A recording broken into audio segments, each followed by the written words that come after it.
Hello, in this video I'm going to solve question 5, problems set 2, lecture 3, lectures in elementary number theory. Determine all natural numbers n for which n squared plus 1 divides n to the fifth plus 3. Pause the video at this point and give it a try. Okay, so now let us solve the problem. Of course, I will solve the problem assuming that you have already watched the previous videos. We have some experience from solving the problems. I am increasing the level of difficulty gradually. So from the experience you got from watching the previous videos, you know that if you want to answer this question, it would be very helpful if I have a constant number here, okay? Because if I have a constant number, for example, let us say it's 5 here, and then you know that 5 is going to be divisible by another number, so there are not that many options left for n squared plus 1. Yes, it should be plus 5, minus 5, or plus 1, minus 1, okay?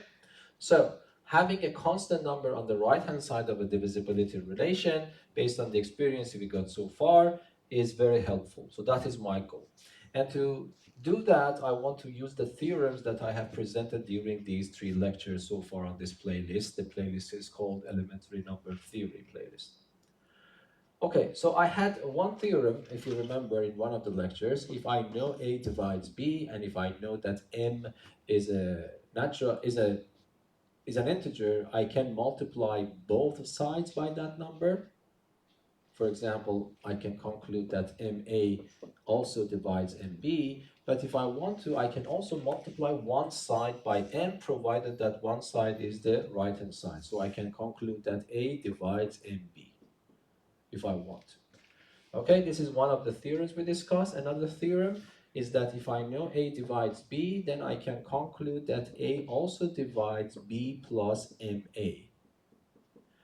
So in other words, if I have a divisibility relation that I know it is true, I can add an integer multiple of the left-hand side to the right-hand side. I get a new divisibility relation, but that one is also true. And the other way around. If I have this divisibility relation and an integer multiple of the left-hand side appears on the right-hand side as a summand, if I want to, I can just drop it and go and conclude that A divides B. So these are the theorems that I want to use here. Okay, so my goal, my strategy is to make this a number by using these theorems that I mentioned here. So what I will do, let me write it from here. So I would write n squared plus 1, according to the problem, is supposed to divide n to the power of 5 plus 3. So what I will do, I will actually use this theorem in this way. So I copy and paste the left side, n squared plus 1 divides. First, I want to concentrate to get rid of the fifth power of n. So what I will do, I copy and paste the right-hand side, but I would write minus n to the power of 3 times n squared plus 1. Yes? Yeah, so let me write it like this, n squared plus 1. But that's correct. You know why? Because I am giving the role of n squared plus 1. I am giving the role of A in this theorem to n squared plus 1. I am giving the role of B to n to the 5 plus 3. And here, n is being played by minus n cubed. That's an integer. Yes? Okay, so then what happens? This means that n squared plus 1 divides, if you multiply n to the 3 here, so it becomes minus n5, and n5 are gone, so this becomes 3, and here will be minus n3. So I would call it a little bit of progress. Why? Because the right-hand side was used to be a 5th degree polynomial. Now it is a 3rd degree polynomial, so that's good. Now let us target n to the power of 3, using the same theorem once more. So what I can do, I can write n squared plus 1 divides, I copy and paste the right-hand side, but what I will do, I will add n times this to the right-hand side. So it becomes n times n squared plus 1.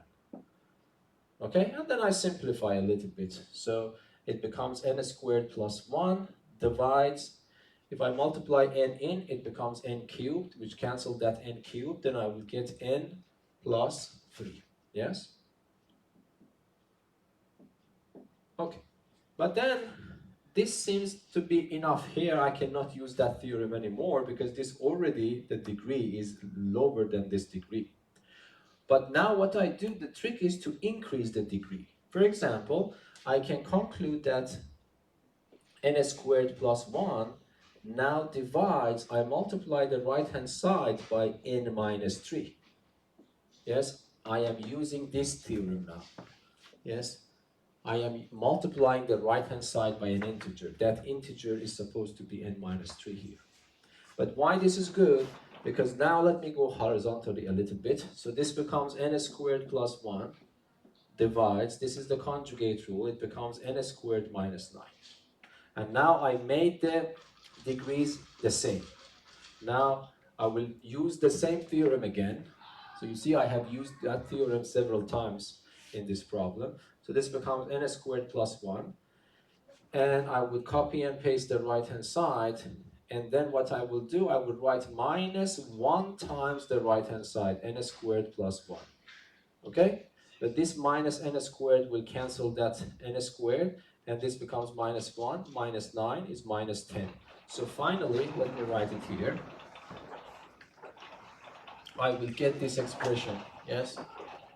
I will get n squared plus 1 divides minus 10. Yes, can you see that? Yes, I can divide, it divides minus 10. But of course, you know that if minus 10 is divisible by a number, 10 itself is also divisible. So instead of writing minus 10, if you don't want, let me write 10. Okay, so be careful. I am not saying that that problem that I told you in the beginning, I'm not saying that this problem is equivalent to this problem.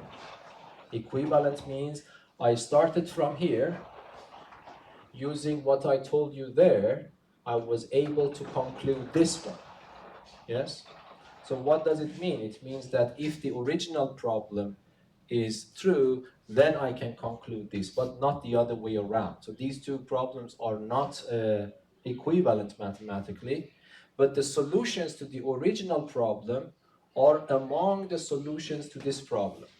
Because if the original problem is true, then this has to be true, okay? And this one is true if and only if this number is a factor of 10.